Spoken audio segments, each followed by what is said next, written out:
Welcome to Uncomfortable Collisions with Reality with me, Nicholas Gruen, and my friend and colleague, Peyton Bowman. And we have with us Tanner Greer, who I will briefly introduce and then ask him to introduce himself further if he thinks there are some further things to say. I'll do that now. Tanner is I shall get my notes. Tanner is the director of the Centre for Strategic Translation, and that involves translating Chinese material for the benefit of mainly Americans, but Westerners. The idea being that if we don't, we need to engage with or at least understand the people who matter most to us outside of our own country. Not a subject that the United States, like most empires, hasn't been exemplary at at all on all occasions. He also wrote an essay which I took a shine to, and we'll talk about that. It's called A School of Strength and Character. So, Tanner, welcome to our little podcast. Thank you. I'm glad to be here. Yeah, that's all good. I run the think tank whose job is to help the West try to understand what is going on in the minds of the Communist Party of China. And a lot of my public writing has to do with China, but not all of it. Yeah. For a long, long time, I had a blog. I still do. It's called The Scholar's Stage. And a lot of the ideas that were in that essay were originally written on that blog in different points. I have maybe 12 or so pieces that kind of explore similar themes. And so when I'm not writing about China or Chinese history, I'm often writing about American history, American conservatism, and institutional history and what makes institutions work. Those are the topics that fascinate me. And a lot of my work before I was directing a think tank was just as a writer, journalist, and public intellectual. And that was one of the themes I returned to quite often. And are you, like I would describe myself as a kind of not exactly a refugee of academia, because I never went into academia, but I realized that if I wanted to think for myself, academia was not necessarily the best place to do it. And so I had to make other plans. Is that any part of your background or thinking? Yeah, I mean, so, I did the normal bachelor's degree, studied history, political science, that sort of stuff. And then I went out to Asia, lived there for 5 years in Taiwan and Beijing, that sort of things. Yeah. And I never really entered the whole world of higher education, partially because it didn't seem necessary, believe it or not. And one of the benefits I have of kind of my path is I've been able to put my finger in many pies, so to speak, write about things that are widely disparate, and see the connection between these things. And it's kind of unfortunate that is not as encouraged in academia as it could be. It is kind of unfortunate. I would have to agree with that. Okay, well, look, your essay, and I will put a link to it in the show notes. It's in a fairly new online magazine called Palladium, which often has excellent articles in it. This is one of them, one of the best, I think. It's called A School for Strength and Character. So I'm going to ask you, Tanner, to just don't tell us everything about it. We'll try and work our way through many of its claims and themes. But if I gave you 30 seconds or a minute to say something like what it's about or why you wrote it, why you think somebody needed to write it, or why someone should read it, your time starts now. So a consistent theme that I've been investigating for 5 or 6 years now in different pieces is trying to understand what might be called the lack of institutional capacity in the West, and different sources for this. And one of the conclusions I've come to is that in some ways we've socialized ourselves into having less capacity than we should. The phrase that I keep coming back to, and I believe it appears in that article or some version of it, is that the current mode we've been trained into is when we encounter a novel problem, it's not, the question we ask is not, how do we act together to solve this problem, but how do we get management on our side? Yeah, that's right. Living, From your essay, the first instinct of the 19th century American was to ask, how can we make this happen? Those raised inside the bureaucratic maze have been trained to ask a different question: how do I get management to take my side? yes, that's right. Um, and so this piece, like I've actually written quite a bit on what it looks like now and why it looks like that now that we go to management. This piece was an attempt to try and investigate. Well, okay, how did the world work before bureaucracy? What was the motive force in that world? Yeah. And that's what that piece tries to lay out. It looks at 19th century America as a large industrial and like large scale polity that nevertheless was Mm, not run through very large complex bureaucracies, mm. and tries to investigate both the social conditions that allow that to happen and then what kind of character formation that created in leaders rising up. And by implication, it's kind of a statement also on the character formation of leaders today. But Yeah. it mostly examines what the past looked like. In, I mean, basically from 1820 through about 1910 is kind of the range that that essay looks at. It's interesting. One of my thoughts is that if we're thinking about, say, Russia and Ukraine right now, we're focusing on the wrong world war. We're focusing on not. We spend all our time thinking about Munich and the Second World War, and I don't actually mind that because I think that Putin needs to be resisted. But we should also think about the First World War, where and NATO looks to me exactly like all these alliances in the First World War that immediately produced a world war out of some skirmishing in Europe. And but the reason I was mentioning this is that I recently read a book called Young Radicals. I don't know whether you're familiar with it, by a guy called Jeremy McCarter, who is a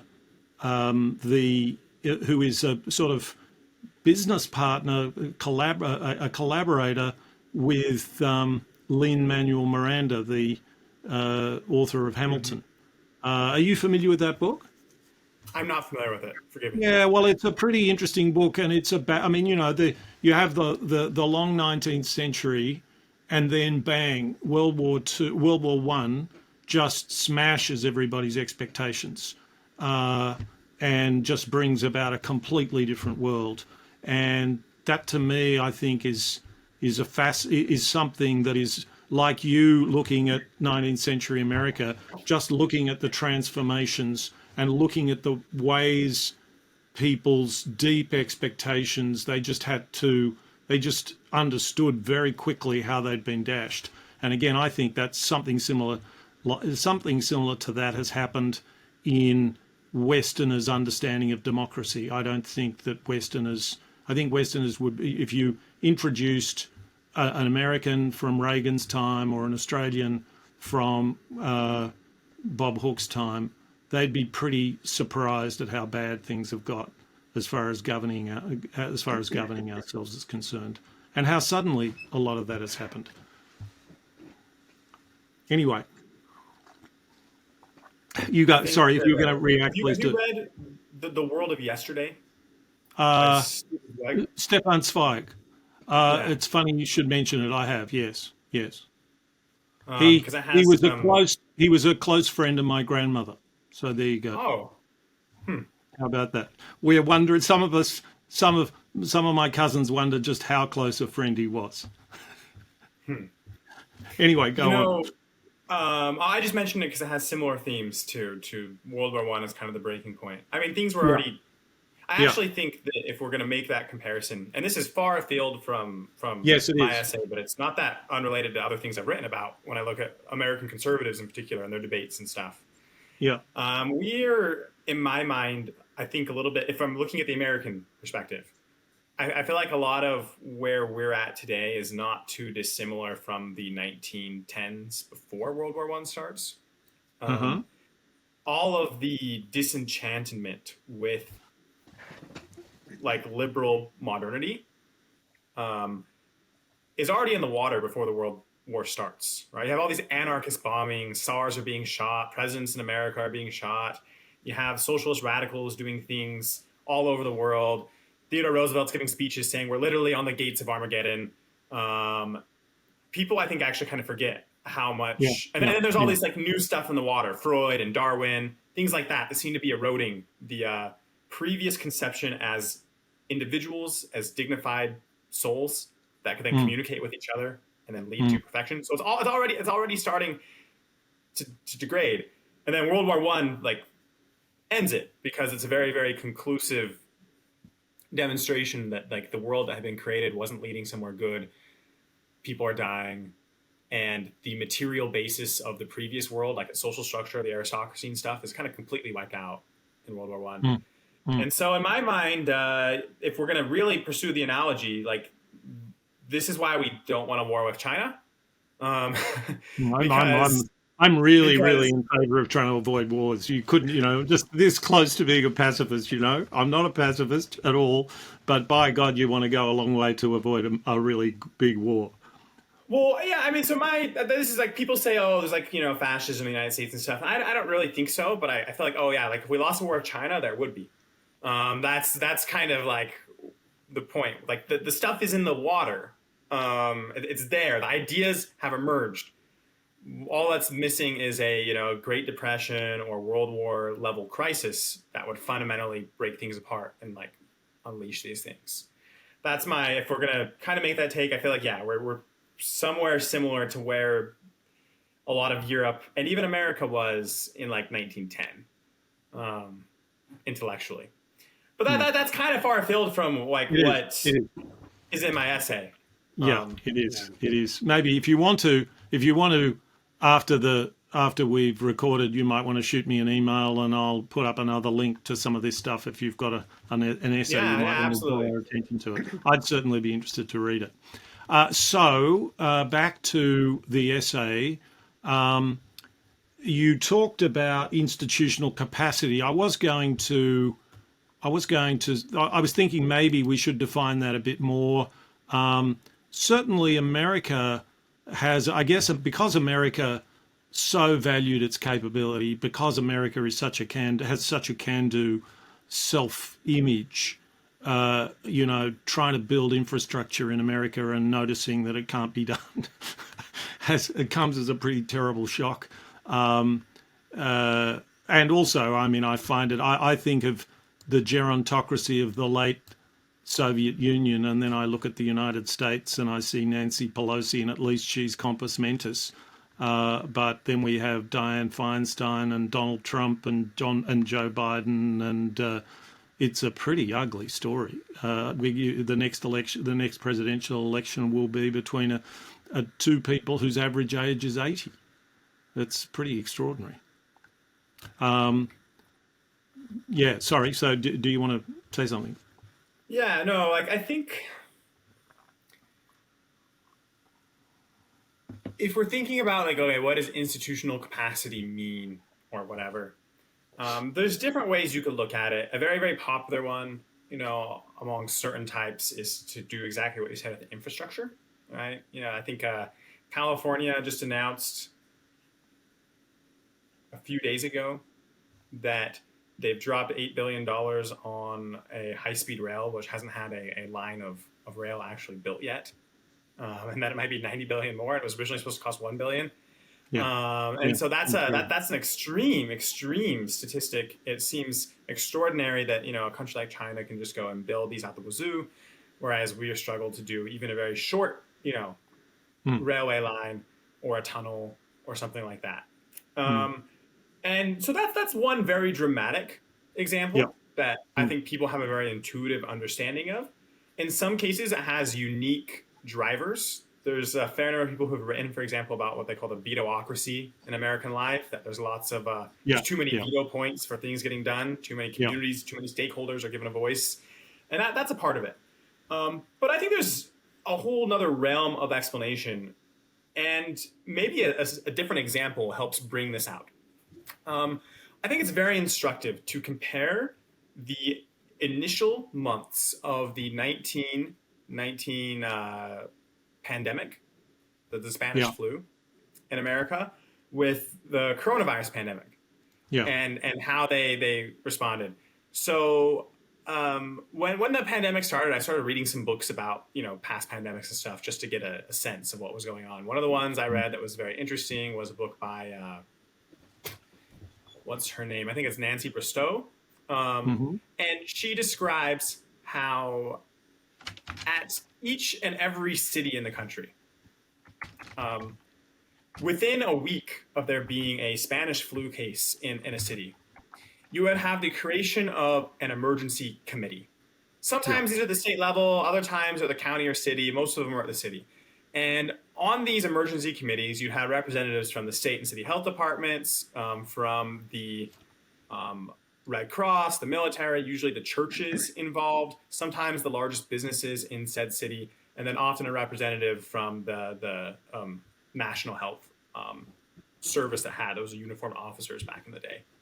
And they would immediately, like, so within months of this starting, you have dozens of institutions set up across the country to try and manage the response in their own locality. These were created in a very bottom-up fashion. They were created with a whole host of leaders from different institutions. And then when the pandemic was over, they're all disbanded. Yeah. Something very, very similar had happened about the same time, because this is World War I we're talking about, for the creation of war bonds. Almost the same people, actually, all got together and created war bond drives in order to help fund the war. Again, very bottom-up creation.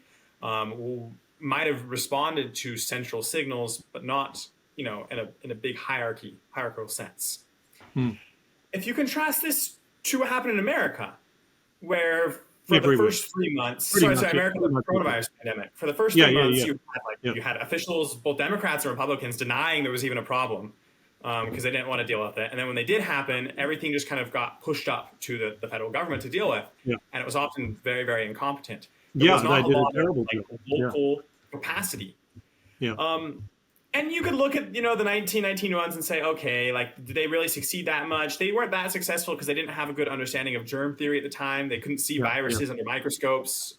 So they weren't as successful as they could have been, except in terms of making sure there was nurses to care for people, many of whom died because of the way that disease affected young people. But it was very amazing to me to read this account of all these committees being set up almost spontaneously to solve a national problem, and then just at the same time watch America for months and months and months struggle to come up with any institutional response that was coherent at any level. It was an amazing failure at not just the federal level with Trump and the CDC, although it was a failure there, but also at the state level, at the local level. It was a terrible indictment of American society in my mind, that we were not able to pull together and act effectively. So I remember, Now, I think Australia, well, different people will have different views. I think Australia did somewhat better, but there was a lot of luck involved. But we made the same kinds of mistakes. And I remember that when when we decided to get serious about the coronavirus, our chief scientist called Brendan Murphy, people said, well, shouldn't we be wearing masks? And he said, no, don't wear masks. It's not, he basically gave a bullshit answer, a public bullshit answer, which he subsequently defended as bullshit because he was trying to protect the mask supply, which is sort of bullshit in itself, because if you wanted to protect the mask supply, you would commandeer the mask supply. You wouldn't just sort of try and bullshit people. And I thought to myself, I mean, what's happening here is that there's an almost complete lack of people with some knowledge. It might be first aid knowledge, it might be much deeper medical knowledge, working out what to do and applying that knowledge and saying, we think you should do this. They were waiting for the CDC or the World Health Organization to come up with a ruling. So it was actually a bureaucratic response to the deployment of expertise. And the experts at the top were careerists, and they were pretty awful at the way they did what they did. And the other thing that was quite extraordinary was that there were quite well developed pandemic, varying between countries, quite well developed pandemic plans. In hindsight, I mean, in fact, there's some quite amusing stuff where there was, I think, Johns Hopkins had an index. The way to get in the news these days, the way to get coverage in the press is to come up with an index, and you have a rank of countries, and then everybody wants to, then that turns it into news. And they had an index of pandemic readiness, and there was no correlation between their index and how well people did. And the pandemic preparedness had been based on almost everyone had prepared for a flu epidemic, and it wasn't a flu. And it took about over a month before anyone in any country, any official in any country, said we better revise our plan based on what we know, which is that it's not a flu, it's something different to that. And that was New Zealand. But it was an incredibly rare thing. And instead, you had these medical officials handing out, making rules, which in a sense you want them to make the rules, but not showing any kind of problem-solving reason in the way that they conducted themselves. It's really interesting because as a point of comparison, I live in Tokyo, and to kind of put the cart before the horse, there are a lot of these kinds of committees that I think you talk about in your article that existed in the 19th century in America, and they're still kind of operating in some ways in Japan. In fact, I signed up to read books at my daughter's school and ended up on a kind of committee where I had to have this meeting with all these other people in the PTA. We had meeting notes, kind of a lot of formal structure to it. Didn't have to take an oath to the reading group, fortunately, but it had a lot of kind of like a lot of the structure of some of these old meetings, and there are a lot of these kinds of informal, I think, committees being formed, neighborhood committees. I think, for example, when there's a bear terrorizing a local community in Japan, there's usually a committee that's a group of local hunters, volunteer hunters, and police officers working together to shoot the bear. They don't just go out and shoot it themselves, like on Yellowstone or some TV show like that. You know what I mean? So, and I thought it was interesting because the reaction to the coronavirus pandemic here was, at some level, there was a lot of kind of misconduct at that top national level in government, but there was also a lot of really kind of informal organizing. Most famously, people are still kind of wearing masks around here. That's sort of voluntary, but there's also a sense in which if a kid got sick at school or a parent got sick at school, each situation was viewed a little bit like, how do we solve this together as a community, as opposed to let's go report this to the health department and get our instructions from them and then complain about them, or whatever it might be. So I don't know if you've spent a lot of time in East Asia. I don't know how much you know about Japan. It'd be interesting to get your perspective on that.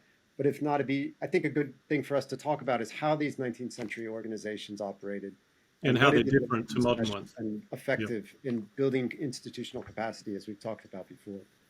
Yeah, well, let me, like Nicholas, you were mentioning earlier this, like Australians, which I'm not super familiar with the COVID situation or how it was managed in Australia, so I'm just going off of what you said, assuming that it was a true and accurate representation. But just mine. You mentioned that you have all these people who potentially might have the capacity to solve problems, who are waiting on the people basically higher up to make decisions. Yeah. And this is there's a problem with this dynamic. Hierarchy and bureaucracy, in my mind, is an extremely useful tool for accomplishing large-scale things. It can be an extremely powerful tool. The problem is what happens, and this is why like the people who invented bureaucracy, who were raised in the world before it, say for example, the Americans who kind of like won World War II and created up an entire national security state, were extremely effective at using bureaucratic tools for whatever ends they chose. Yeah. The trouble, though, is the generations that come after. Because if you are one of these potential people who might have the capacity to solve a problem, but you're always waiting for the person higher up to make the decision, Yeah. then when you eventually climb through the ranks and become the person who is tasked with solving that problem or problems in general, you have no experience doing so. And that's the essential, I think, my argument about institutional capacity is that knowing how, I sometimes describe it as cultures that know how to build. It requires a culture of problem solving at lower levels if you're ever going to train people who will be effective at doing it at higher levels. And so that's my I guess central indictment of, I don't know, the modern world in some ways, is that people live so much under bureaucratic structures that deny them that agency. Yeah. That once you actually do have leaders that matter, they have no practical experience wielding agency. 19th century America was in this way very different. They were very good at getting people to act as like independent agents.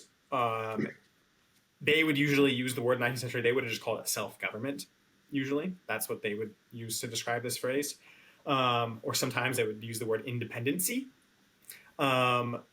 This was something that was inculcated very young, starting perhaps even in grade school, if you're going to believe people like Alexis de Tocqueville's, observations on American kids and a lot of these other 19th century visitors to the United States were very impressed with how much agency even the children had in determining their own fates. So we could talk a bit more about that. That's one of the things I frame in the article is all these visitors. I read many books from people mostly from Europe coming to the United States in that time and their impressions of what made American life different.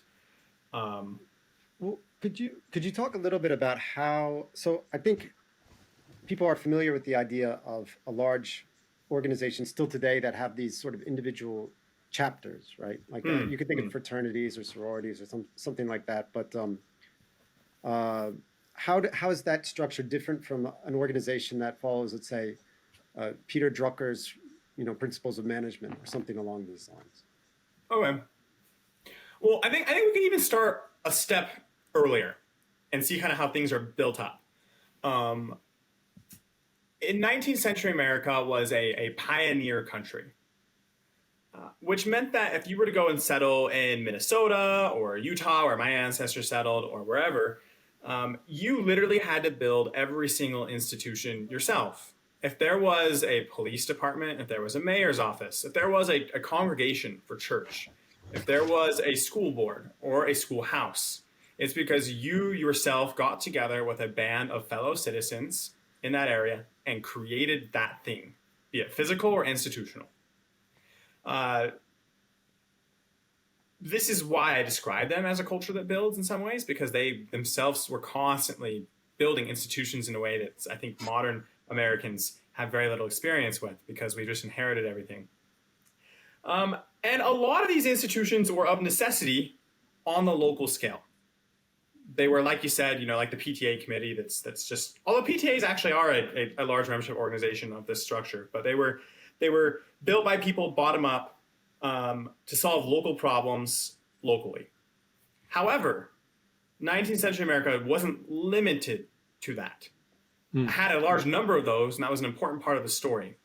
But they were also like many national organizations, the largest being the two major political parties that stretched across the country, some of which did very important things. I think in the essay I mentioned the committees for the Sanitary Commission in the Civil War was a chapter-based organization that helped provide medical care for the entire Union Army, independent of the government originally, and then eventually got funding from it.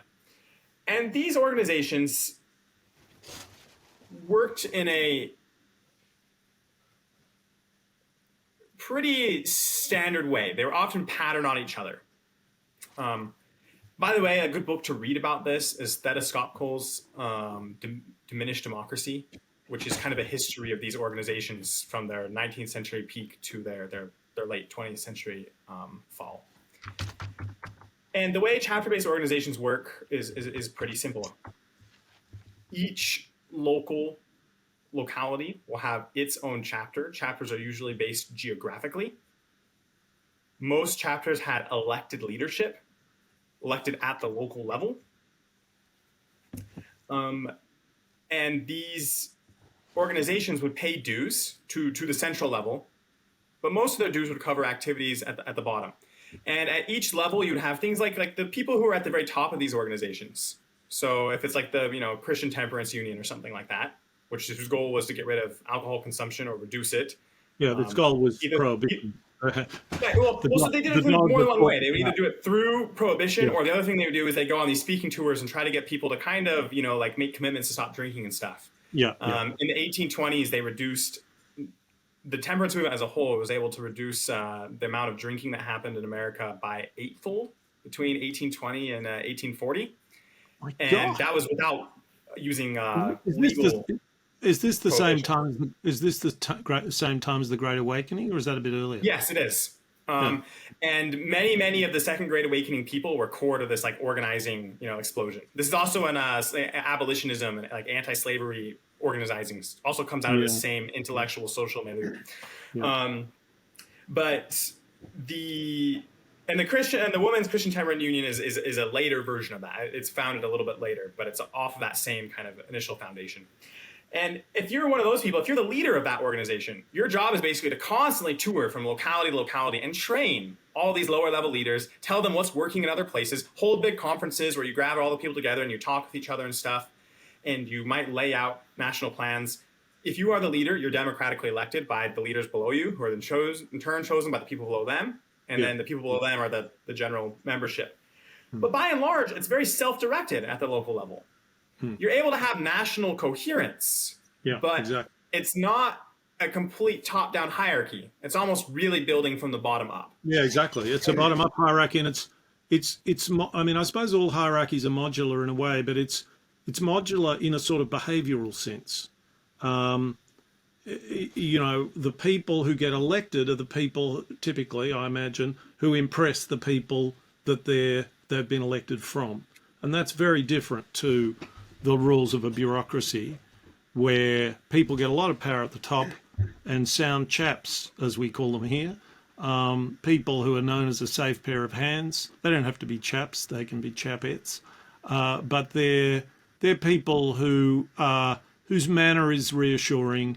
They mightn't be much good, they might be good. That's really not that important. What's important is just keeping people happy, and that's the skill, and the skill of appearing competent. These things are very highly regarded, and in Australia they take you. In Australia, with a bit of luck, they take you all the way to the very top honour that we give out, which is called a Companion of the Order of Australia, but usually with some other conspicuous accomplishment, but not always. And it's quite different. The organisations you describe, I think one can imagine the ethos of them is very different. And you have a nice expression, which I'm going to try and find, if I can find it quickly, but I'm not sure that I can. It's a 2-word expression, just a summary.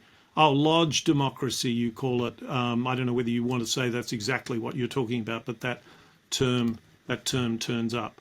And it's that idea, because I've been thinking a lot about democracy, it's that idea that it seemed to me there was we were thinking in a similar kind of way, even if we may not end up thinking in the same way, but we're thinking along similar lines. Well, what I think is key here is not just the bottom-upness of these organizations, because not all of the organizations at the time were that bottom-up. Some of them did have more top-down selection, although most of them were bottom-up elected.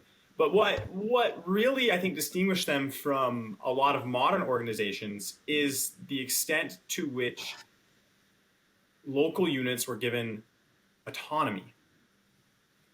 Yeah.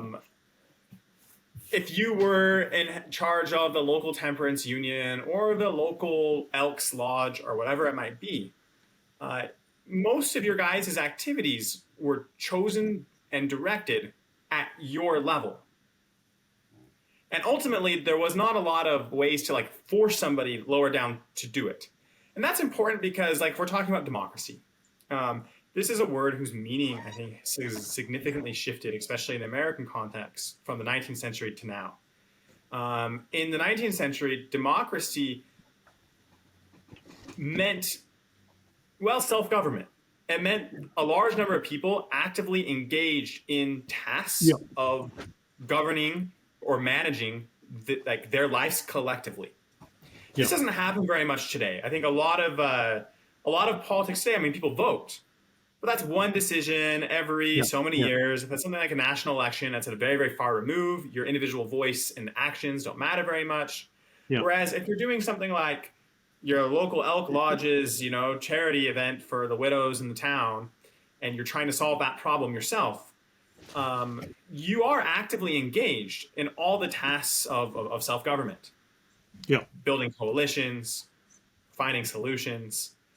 And these organizations actually, in the American context, would actually advertise that. They would say, we are like schools for democracy in some ways. If you join even a social club like the Elks or Rotary or something like that, part of the reason you would join that is because you would gain the skills of learning how to talk to people, learning how to do Robert's Rules of Orders, and Yeah. learn how to do minutes and learn how to manage budgets, learn how to convince people to do what you want.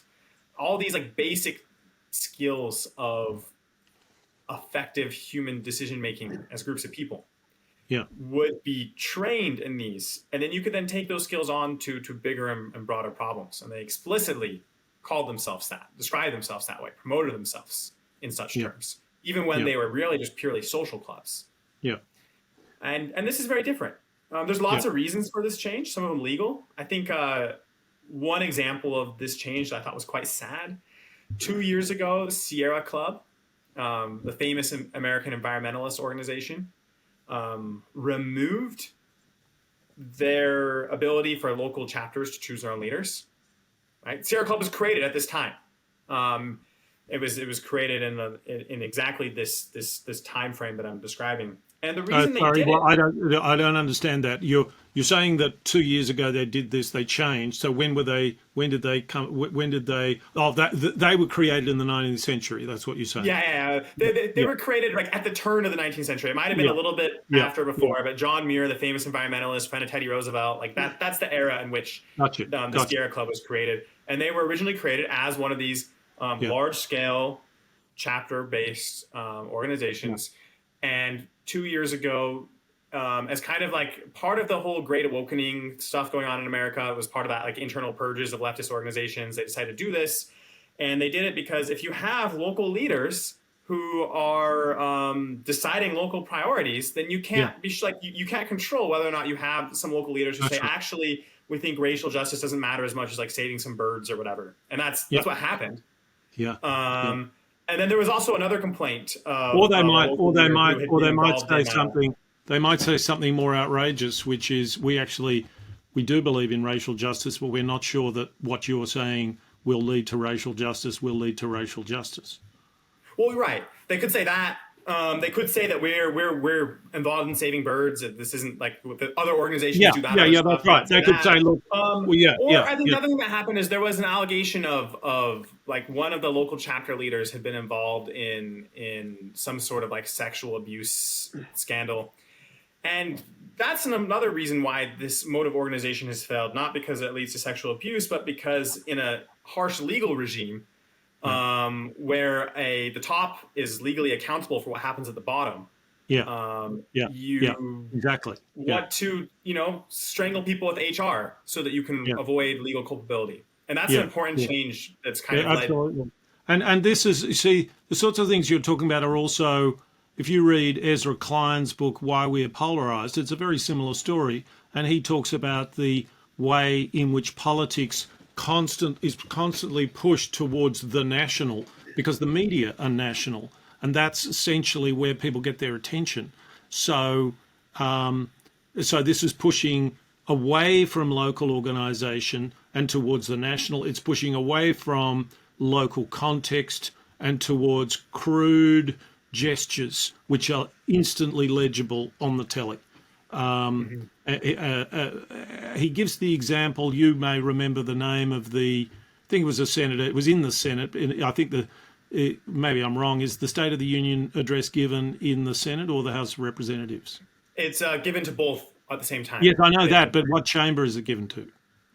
Oh, Anyway, it doesn't matter. um, I think it I was a would assume it Senate. would be the House because there's I more think seats it's the there, but House. Yeah, I actually exactly. don't know. That's what I was thinking. That's what I was thinking. But you might, I think you'll remember this. I certainly remember this.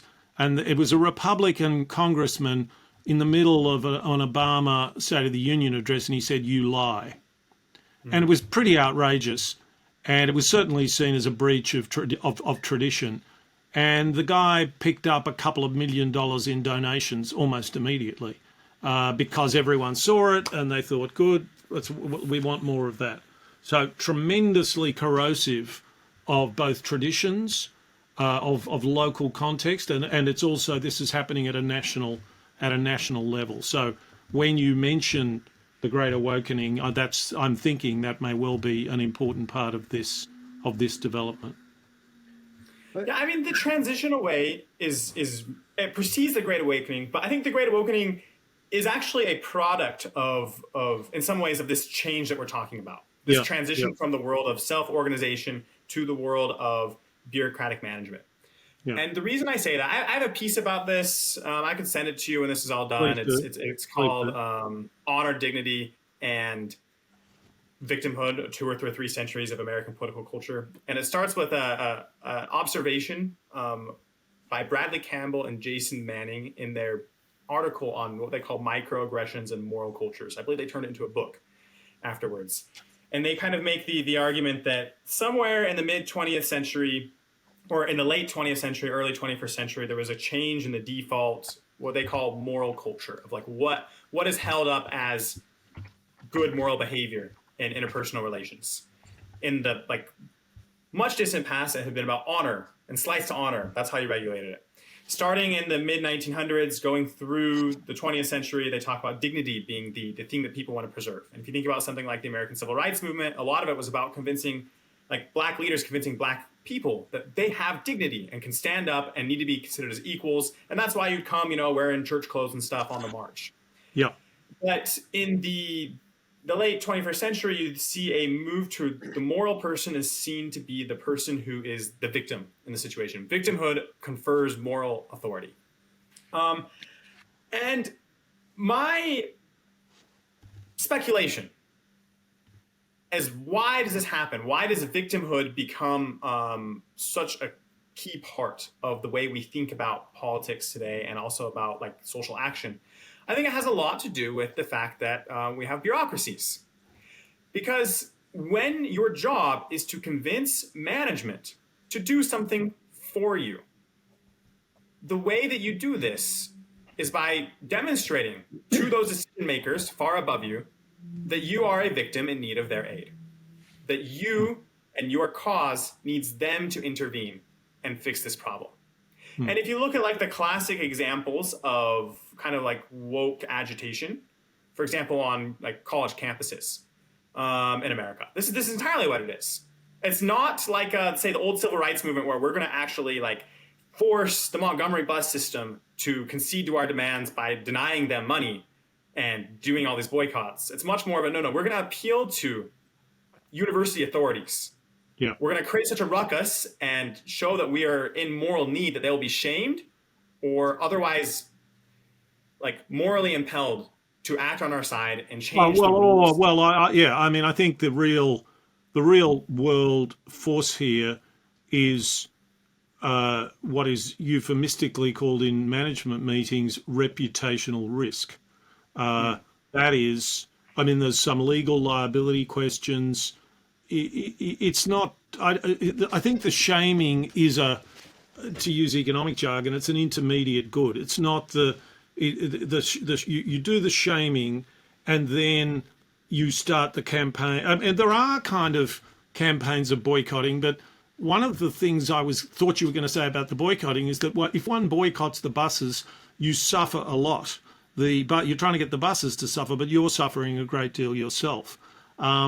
Now, what's happening in most woke culture is that there's the shaming move, but then there's the mobilization around the shaming to organize essentially other people to do the boycotts, and the collectivism and all that sort of stuff. And I suppose my way of looking at it is it's pretty similar, as you can hear. but I reduce all this to a single word, which is legibility.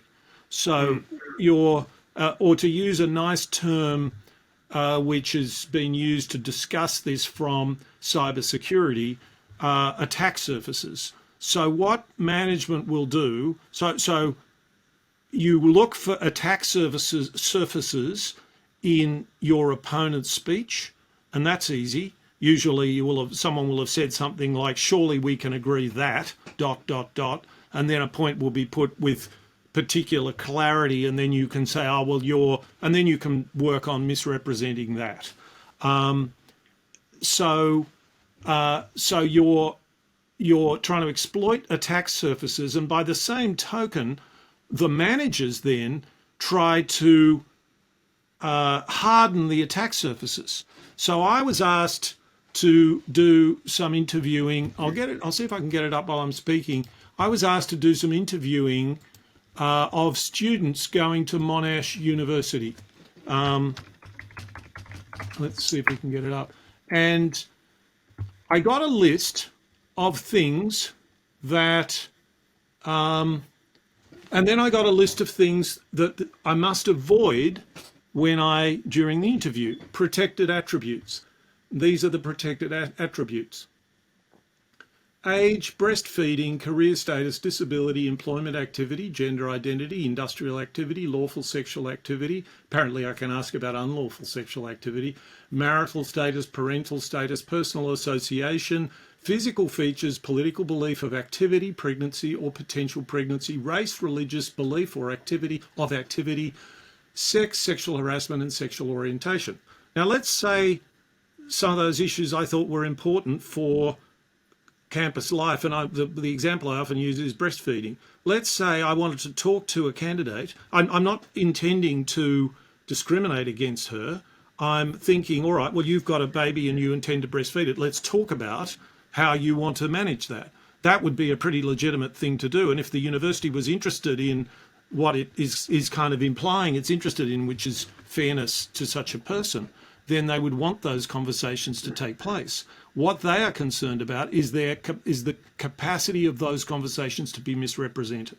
And so they tell them to disappear. They just instruct things to no longer exist and go into a world of make-believe on all of those things. And so anyway, so it's to do that. Yeah.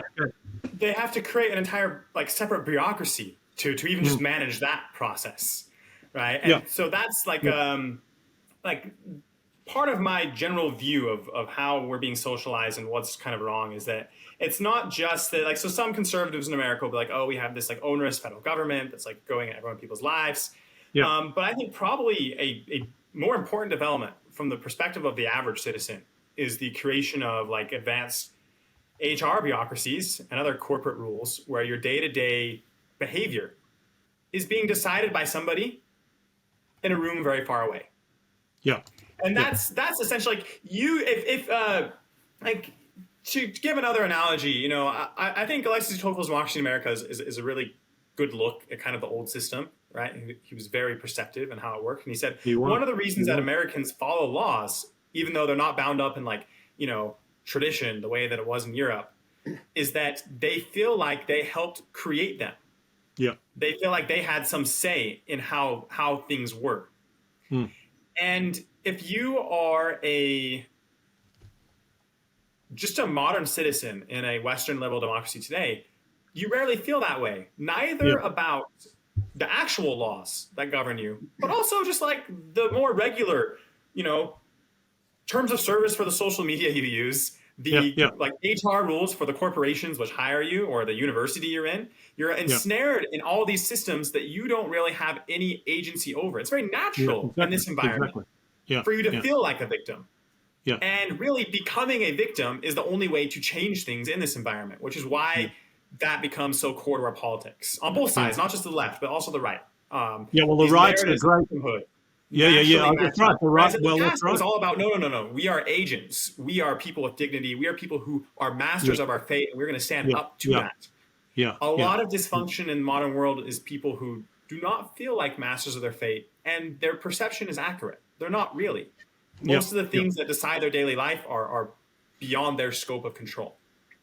So, yeah, okay. So I want to, I mean, I think this is a very rich vein of thinking, and I want to introduce the way I got into it, which is a bit more ideologically stripped down, I suppose. You described yourself earlier. You didn't describe yourself as a conservative, but you did describe yourself as interested in conservative thought. I personally describe myself as a conservative, liberal, social democrat, so work that out.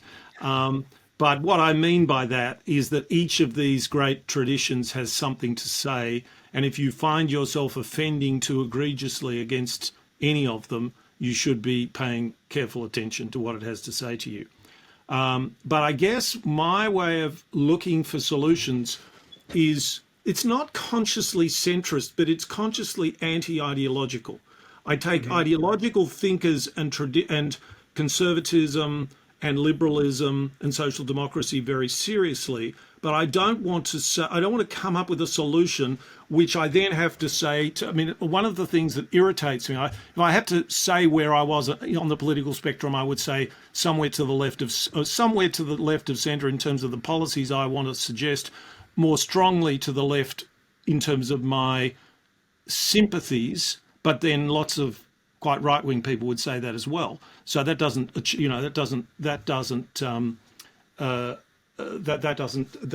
say very much. So I hunt around for things that I can describe in a neutral way and then compare with what we're doing. So that's how I come to this idea that the people around various people around the world saying citizen juries, representation by lot is a hack, an idea whose time has come. We can do great things with that. I agree with that, but I see it much more in a way that is much more, that there's a much heavier intellectual architectonic, which is that every democracy is a three-legged stool. There are aspects of direct democracy. In Athens, it was the assembly. In our system, it is voting. Every democracy has two different kinds of representation. And boy, are they different kinds of representation. Representation by competition and election, which we've completely maxed out on, and therefore have made this thing a toxic mess. And then representation by sampling and cooperation, which we all have which all English-speaking countries have in juries. So the reason I mention this now is not only because I think this is an interesting thing to talk about, but because you talked about people seeing that they are involved in these laws, and so then they become invested. And I will send you. I can't put the whole thing up in the show notes because it's not yet released. But there's a documentary coming out on a citizen jury run in Michigan during COVID, and it is completely extraordinary. Because what you see, it is 30 randomly selected people, and you see people, you don't see any people who are incredibly woke. There are no woke activists, but there are certainly people who are sympathetic to woke ideas. And you have vaccine skeptics and anti-maskers and anti-vaxxers. And to give you an idea, in one of the discussions, a number of the women say, well, if we are going to we need the government to pay us money because we can't be employed during this time, and we think it is fair to give more money to look after children as well as adults. And this guy, one of the guys on the right says, well, you chose to have the kids, you're personally responsible for the kids. Well, as you can imagine, there's a fair bit of hefty disagreement around this point. Now, so it's not all lovey-dovey by any means, and it isn't that this method produces fond agreement, although it does produce far more changes of opinion than the system we have. But what is completely astonishing about it is firstly the ownership of it, and secondly that through this process, I sound like Breen Brown, I think is her name, the woman who's promoted by Oprah Winfrey, on that through this process of vulnerability, the right winger says to the left winger, well, I believe this, and the left winger says, well, I don't agree with you, but I do respect, I can sort of see what you're saying and I respect you as a person. And they exchange this kind of respect. And at the end of this documentary, they're all in tears with how much they love each other, particularly across the ideological aisle. It's completely extraordinary. So this speaks. I've now said two things. One is this point about the social and political utility of being involved, so everyone does own these things, including if they disagree with them. And then there's this more powerful point that it's actually an extraordinary form of bonding.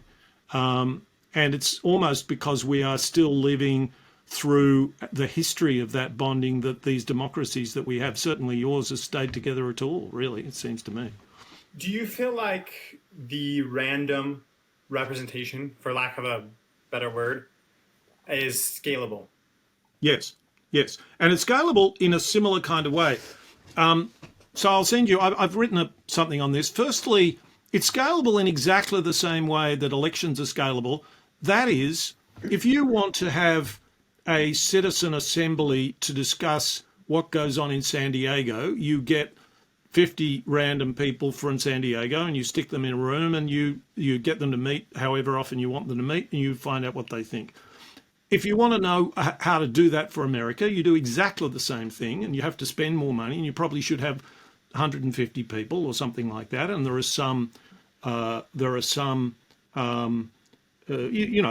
different dynamics because of scale, but those things can be managed. The point is, these are chosen to represent us. So in that sense, it scales. There's absolutely no problem with scaling. It scales in precisely the same way that elections scale. Anyway, I think you may not be fully happy with that, so you better test me out on it.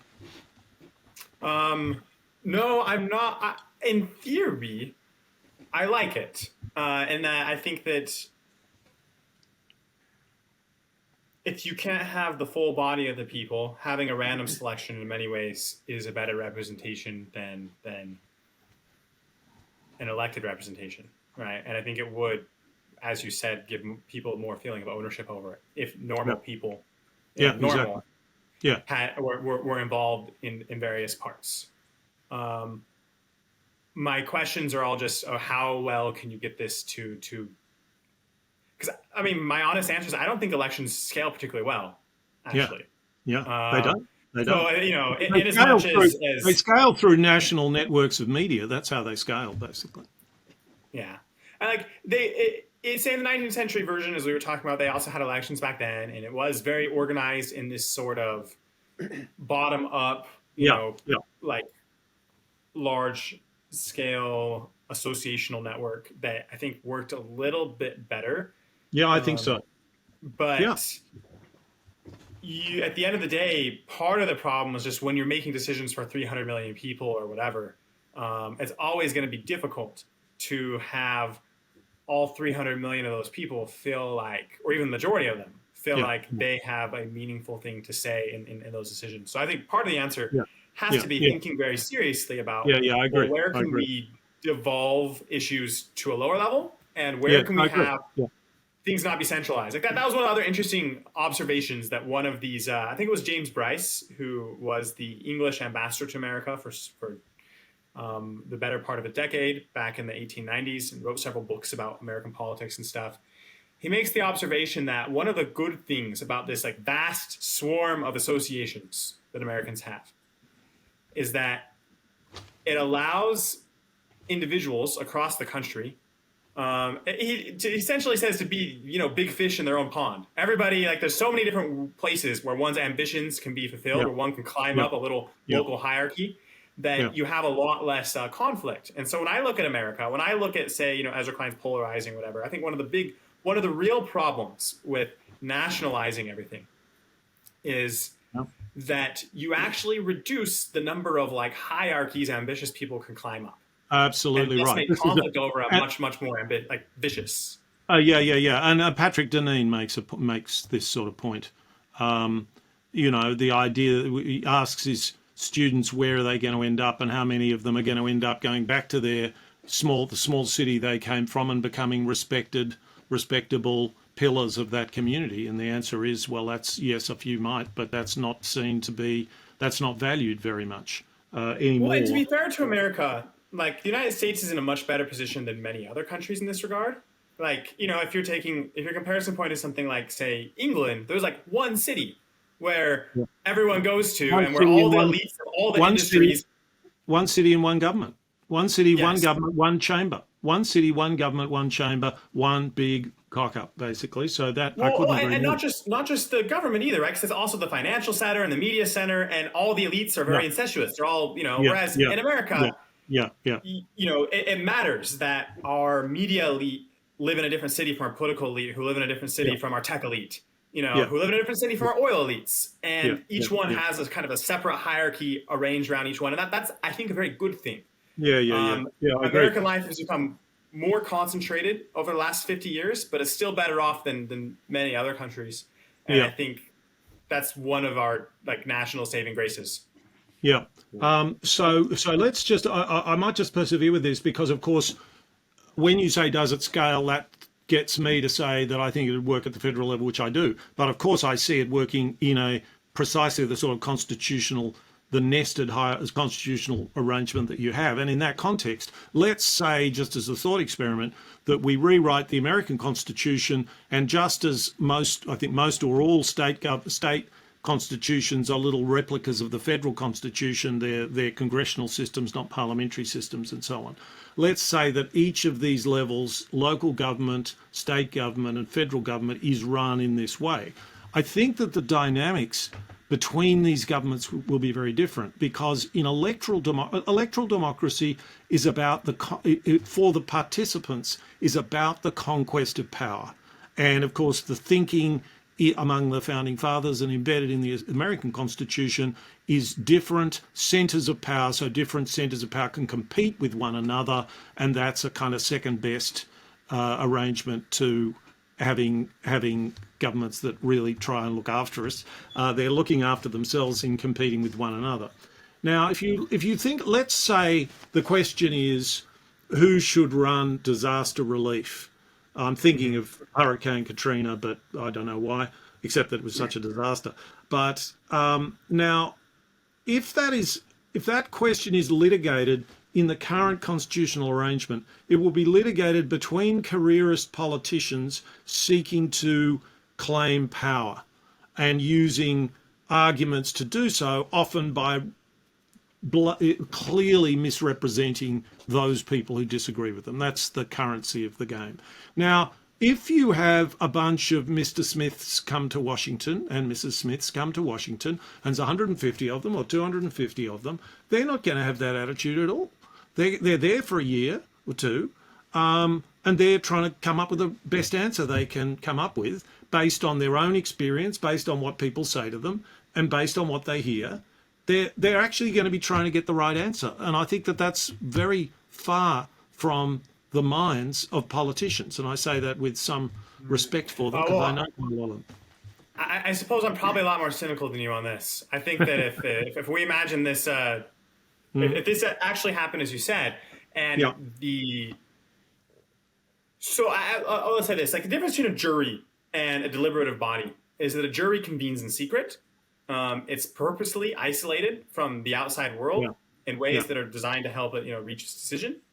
If you had a deliberative body on this format, everyone would know who these 150 people are. There would be intense scrutiny on them from journalists, from lobbyists, from companies, from political parties. They might do what the Ways and Means Committee did until 20 years ago, which is to meet confidentially and then to have public sessions and private sessions. Well, I don't even think it's the matter of, it's a matter of like just knowing who they are, right? I mean, so for example, if you're trying to decide, okay, does Lockheed Martin or Boeing get this defense contract? I think you would have a lot of pressure on these people from those companies, along with like financial inducements that, people who work so hard for us, we might hire them when this is all done and said. Yeah, well, you criminalize those things. You criminalize those things. I'm not suggesting you can get rid of those things. Would you criminalize it? Would you criminalize people who let's say I'm chosen as one of these Yeah. people. Yeah. And then after it's done, I became a national figure by being part of this Yeah. body. Yeah. That's right. And then I say, okay, now that I'm a national figure, I can run for election. Yeah.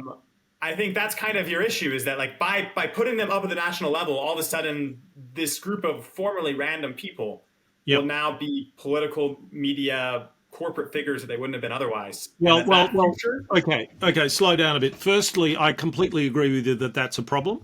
I completely agree with you that some people would do that. I'm very disappointed to hear, Tanner, that would be you, but I'm sure that some people would do it. I think that those people would be a fairly small number, but yes, some people would do it, and there would be, I think, pretty strong pressure from within the group that this was not being very helpful. And what I would do about it, and I probably shouldn't have said, I mean, I don't really, criminalising it, there are some things you would criminalise, taking money for votes and a bunch of things like that, but I'm not really putting a lot of faith in that. What I would do is I would put these questions in the hands of that chamber. And I would say, yeah, these are issues, and that chamber should discuss them and make recommendations, and then the chamber that comes after them can consider those things and act on them if it agrees with what has been put to it. So often in these things, you have a blind break between two bodies. One proposes and the other disposes, and that the idea behind that is the same idea as when Olympic judges are voting on the diving, and the outliers at the top and the bottom get thrown away, and it means that all the judges are trying to guess what the other judge. It creates an incentive to try to cooperate, to try to work with others. So I think the numbers would be small. It would clearly be a problem, and I think that the body, as it generated its traditions, would be able to handle it pretty well. And I will mention one other thing. When you talked about scaling, the other thing I wanted to say, and this is something where I don't know anyone else who's keen on sortition who has talked about this, but there is a method of merit selection which I'm extremely fond of, and I call it decompetitive merit selection. It was used in Venice, and I first discovered it because it was used in a large citizen jury in Adelaide in Australia. And the way it works is you don't hold an election in which people campaign. You randomly select a group of electors, and then you seclude them, and they deliberate and they work out who they choose as meritorious for a particular thing. Now, in fact, the Electoral College is a sort of bastardized version of that, and I think they may have got the idea from Venice. The problem with the Electoral College is that the electors are elected, and so the electors are not randomised. But their idea was that people would meet and discuss who to appoint, and then you would end up with a leader who was a national figure and not a divisive figure. And it didn't work out. As they found out on the third time they picked a president, they had to have 38 votes, I think, before they came up with Thomas Jefferson. So that wasn't a big success. But that's a powerful way of, and it's a very abstract bureaucratic or a very abstract procedural rule, but it's trying to address some of the things you were talking about earlier and in your article about virtue. Because you're not choosing people on the basis of how they can put stuff over on people, how well they campaign, how well they promise things to people. You're selecting people who other people feel have made or are likely to make a powerful and I would imagine, socially directed contribution. Yeah, and I think one parallel or one line that could possibly be drawn between, what two systems both of you are discussing is that, for me, one aspect of political office is not just that it enables the powerful to become more powerful, but it's a way, in a sense, of regulating the influence of people who are already out there in the community, exercising some form of influence or another, right? So, I always sort of think if you want to limit Bill Gates's ability to influence legislation, one great solution would be to elect him to the Senate. For that would put a bunch of restrictions on him that he could no longer kind of do, right?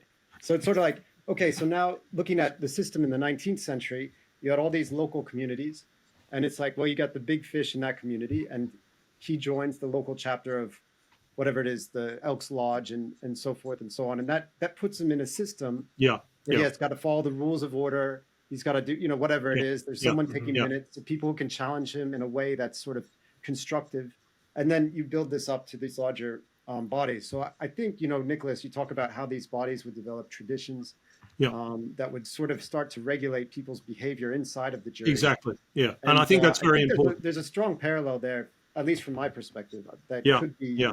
be used to sort of support the idea. I also kind of like the idea of what you said earlier, Tanner, about how people just had to build their own institutions, right at the beginning, the pioneer days. And in a way, it's kind of what you're asking a jury to do. It's like, all right, guys, we need you to essentially create a kind of temporary committee for how we're going to solve this particular problem.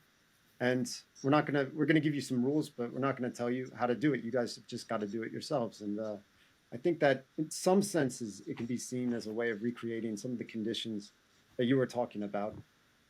It's really interesting to look at these two things side by side. I do also think one question I would have, I guess, and maybe this is going a bit beyond the scope of our conversation, is the degree to which an institution where if it's purely democratically, i.e., not democratically, but like one of these chapters, which is being governed by elections, there's presumably some membership criteria involved too. I mean, not everyone can join the Elk Society or whatever it is, or the Freemasons. These days, I don't know. But I think that one of the criticisms that we saw in the Sierra, one of the aspects is exclusivity. Many of and these that's the problem that the Sierra Club maybe faced was, we're living in the 21st century where like you are saying, we are kind of the victims of bureaucracies, and that's how you kind of gain some credibility. But we also have this Supreme Court that we always kind of expect to solve political problems for us. And it all kind of is related to this idea that, yeah, maybe there was some sort of misbehavior down in this local Sierra Club chapter. How can we solve that problem that if it is truly done by, organized by elected elections, how can we solve that problem of the minority interest being excluded through that process, whether it's woke interest or something much less, I don't know, contentious. We want to save this kind of bird because we really like this bird, whereas everyone wants to focus on these other birds. Maybe something like the jury can address some of these concerns. I'm not sure, but just a couple of thoughts I had listening to this conversation. I think juries are very well placed to solve the problem of exclusion or inclusion. I think as far as associational life goes, I don't think exclusion and inclusion is that big of a deal because you always have the ability to create your own or to have one that's more specific, more defined. I think it's very hard. Like, for example, with the Sierra Club as an example, it's obviously can only ever be an organization for environmentalists. Like if everyone's included in it, then it no longer serves its purpose of environmental, important point. And I think that's true for a lot of social clubs as well, or churches, or other things like that. Like they often have that's part of the or an ethnic club. That was a very common one. Was people from certain ethnicities. But on the question of the federal chamber, I think probably where my perspective has the biggest gap from yours is that I don't know how much procedural fixes can fix, I think, kind of some fundamental issues. Earlier on in this podcast, in the very beginning, you called the United States an empire. And when you have imperial stakes, at some level, I don't think you're going to be able to have imperial stakes at question without having just very harsh self-interested power games involved, because there's just too much money, too much world affairs, too many people at issue. One of the benefits of having something a little bit lower down is that the stakes, while important to individuals, like the ability to profit from it or what have you is just like far reduced. And so I think it's very, very, very difficult to create like a procedural fix to like making. I mean, people should try. And in terms of this particular proposal in the American system, I mean, the way to try it would be amend some state constitutions, see if it works out very well for them, and if it does, we can expand it. That's how most progressive movement began in Wisconsin with the Wisconsin idea. The American federal constitution began with a series of state constitutions modeled on the same lines. You know, that's how the American government tends to work. So I would like to see the experiment run and see how it works. My skepticism is just that I don't know how much we can use procedural fixes, especially governmental ones, when the problem is just as much a problem in, say, the corporate world, and when you still have things like a giant military that like, stretches across the earth, when you still have to like have a Federal Reserve that decides economic policy, that decides the entire globe's economic future. Yeah, exactly. It's true. Exactly. Go on. Very, very hard, I think, to find a procedural fix that will necessarily ameliorate, vicious fighting over what it ends up doing one way or the other. Okay. Well, let me respond to that. Because I guess I would say I don't see it as a procedural fix. I'd see it as a procedural experiment in the way that you're suggesting. Also, I wrote down as you were talking, a procedural balm. So I'm quite happy for this thing to start with no power whatsoever, and we can have a look at it. One of the things that, and I have a very sneaky power to give it, the very first power I give it, and I would hope that it might claim this power in the way that it would challenge other chambers to give it this power. In other words, it would just make requests. And here's the power. If the People's Chamber disagrees with the vote of one of the other two chambers, it, in the first instance, requests, and if I can get this somehow written into the rules, it demands there be a secret ballot of that chamber on the same issue. Because if I look at the experience of my own country and the experience of Great Britain, there are two great acts of elite vandalism that has taken place against the consciences of the elite itself. You would be more familiar with Brexit, but I've got good evidence that if you have a citizen deliberation, you get a swing away from Brexit from about 52-48, which is the vote for Brexit, to about 60-40 against. And it's quite obvious that I'm not nearly as close to British politics as I am to Australian politics, but I would think that in terms of what members of the House of Commons thought, I'd be very surprised if more than 25% thought it was a good idea. And yet they could be corralled into doing this by various party structures. And in Australia, you had, oh dear, is he still being recorded? The recording light is on. Okay, well, I'll press on. Tanner, we can't hear you. I'll actually continue this and hope that it can be edited. You can't hear me? We can hear you. We can't see you. But I'll just finish this.